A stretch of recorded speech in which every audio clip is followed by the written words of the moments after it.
Coucou aujourd'hui petite vidéo, on va monter le kit 88. Oh vas-y j'arrête de faire le guignol.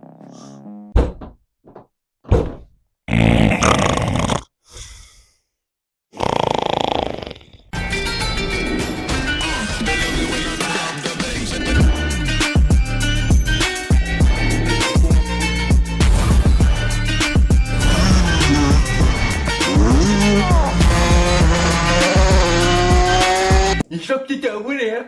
Oui, c'est bien. Oh, Minou, ça va? Pareil? J'espère que t'es abonné à la chaîne avant de regarder cette vidéo, parce que sinon, tu vas me prendre vraiment pour un fou et tu me connais pas. Donc va d'abord m'apprendre à me connaître sur ma putain de chaîne, avant de venir me dire mais qui c'est comme un handicapé. Non, je me moque pas des handicapés, j'ai tout un respect envers eux. Et mangez vos morts ceux qui les maltraitent.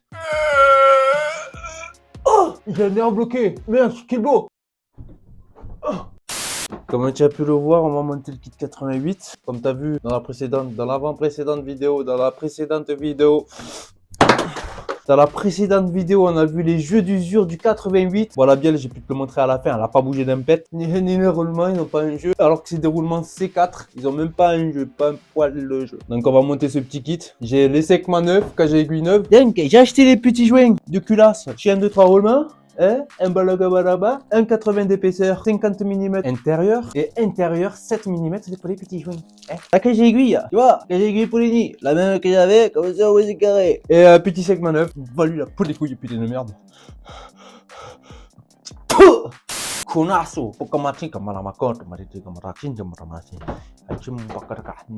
j'ai préfabriqué ma petite beauté de joint, celui qui va me permettre d'avoir de la puissance. Parce que si j'aurais mis le joint d'origine de Stage 6, ça allait être un beau le truc, ça allait être vraiment une bouse avec 11 de taux de compression. Donc là, je passe sur un joint d'épaisseur qui était monté de 0,20 que j'avais mis au montage précédent. Donc là, on passe sur du 0,10. Oui! Donc je passe mon squid de 0,70 à 0,60 avec un taux de compression qui va se tasser déjà sans joint. Je suis à 12,54 sans joint. Alors je pense qu'avec 0,10 de plus, je vais être à quoi? À 12,40? 12,30? Même pas à 12? Si joint bien dégraissé à l'acétone avec un chiffon comme ça je vais le mettre à la pâte à joint tout propre et puis voilà, je l'ai bien taillé, tout ça il est bien taillé par rapport au kit, c'est nickel chrome. Ok mon Ray? Donc voilà. Bien. Moi toujours mes petites habitudes, je vais graisser la pied de bielle avec une seringue et de l'huile, les petits roulements et un petit peu ça. Voilà. Et j'y prends ma crache aiguille. Je fais gaffe de pas mettre de l'huile partout sur le plan de joint hein, quand je vais venir mettre ma pâte à joint. Oh, coucou toi, comment vas-tu beauté? Comment c'est beau. Mamma mia la compagnia. Ah, c'est graissé ça. Hop là. J'ai le facteur qui vient de passer. Je viens de recevoir ça de chez AliExpress, acheté 13 balles je crois. Pour régler mon allumage à la perfection. Ah ça c'est beau.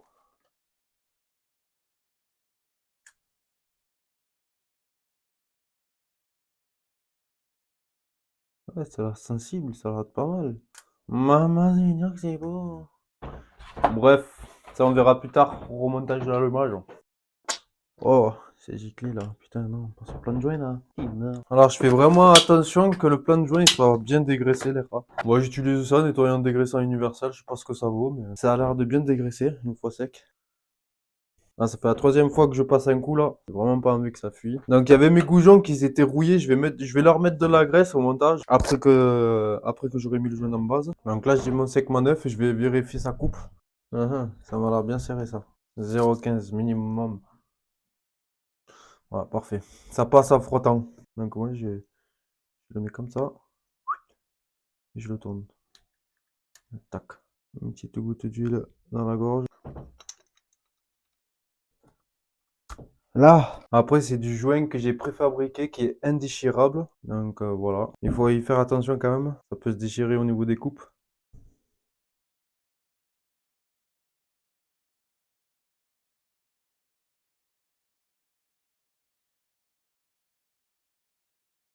Voilà. Un petit filet d'huile au fond du cylindre. Juste de manière pour protéger de l'humidité. Voilà. Et voilà. Tout est emboîté. Comme toujours, je graisse mes joints toriques sur la culasse pour éviter qu'ils crament et pour les réutiliser, hein. Comme là, c'est l'ancien, tu vois, il est encore tout neuf. Ça, c'est grâce à la graisse que j'avais mis auparavant. Hop, hop, hop. Tout ça emboîte nickel. Vous voyez, hein, les joints de 3 roulements se mettent impeccablement bien.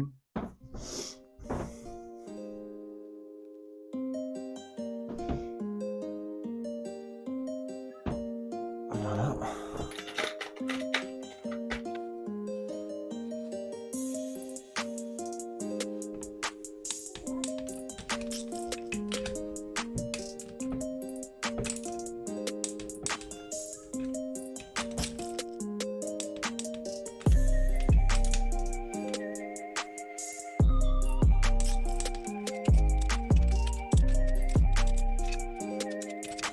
Voilà. Voyons comment ça comprime. Ok.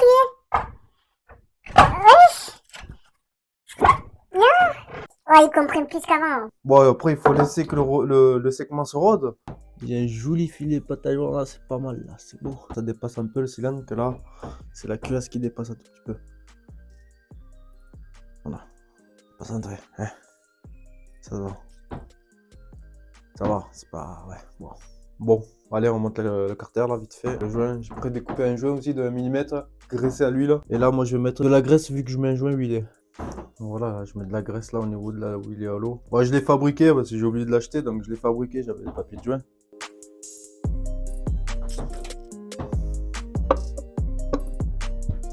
Il est où le bouchon de la pâte à joint? Je préfère mettre les vis d'origine en acier, hein. J'ai envie de mettre des vis de couleur en aluminium, elles cassent facilement dans le carter. Donc voilà.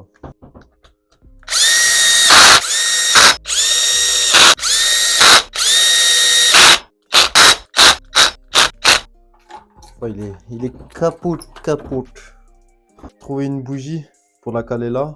Donc je vous coupe, moi je vais faire ça tranquillement de mon côté, je te montre une fois fini la bougie avec ça. Donc nous sur ce les gars, le moteur est fini, tout est serré, tout est graissé, les joints, pâte à joint à l'embase, bien dégraissé tout ça. La coupe au segment de 0,15 à 0,20 au lieu de 0,25 et 0,30 que j'ai démonté. Le joint c'est un 0,10 au lieu de 0,20 qu'il y avait juste avant, donc ça comprime un peu plus. Et la nouvelle couleur du carter et de la culasse, ainsi les deux petites étoiles que j'ai peint en rouge qui est plutôt pas mal, que j'ai fait ça au petit pinceau, tranquillou. Alors un petit athracite métallisé, ça va rendre plutôt pas mal au niveau du soleil dehors, ça va être stylé. Maintenant j'ai plus qu'à trouver un obturateur de bonne couleur pour aller sur le moteur. Donc ce serait pas mal d'en trouver une en couleur or d'obturateur et les vis de l'allumage en couleur or au lieu de bleu comme ça. Voilà. Donc j'ai fabriqué mon comparateur avec une bougie, un des plus faciles, hein. Tu défonces la céramique d'une vieille bougie, donc pour la défoncer et l'enlever facilement, tu enlèves l'arrondi qui est au-dessus là, donc tu l'enlèves à coup de disqueuse, tu l'enlèves, et ensuite par de l'autre côté avec un chasse-goupille, ça s'enlève. Ton comparateur, tu viendras l'emboîter dans la bougie, et ensuite tu viens faire un trou ici pour mettre une vis avec un filetage pour bloquer le comparateur. Ensuite tu n'auras plus qu'à visser ta bougie avec le comparateur, tu fais ton réglage, donc là, rien de plus compliqué. Voilà, donc si j'ai le temps, je vous ferai quelques petits shoots. Allez, bang bang. Voilà, tu vois. Avec une scie à métaux, je coupe l'arrondi tout autour. Et ensuite, après avoir tapé,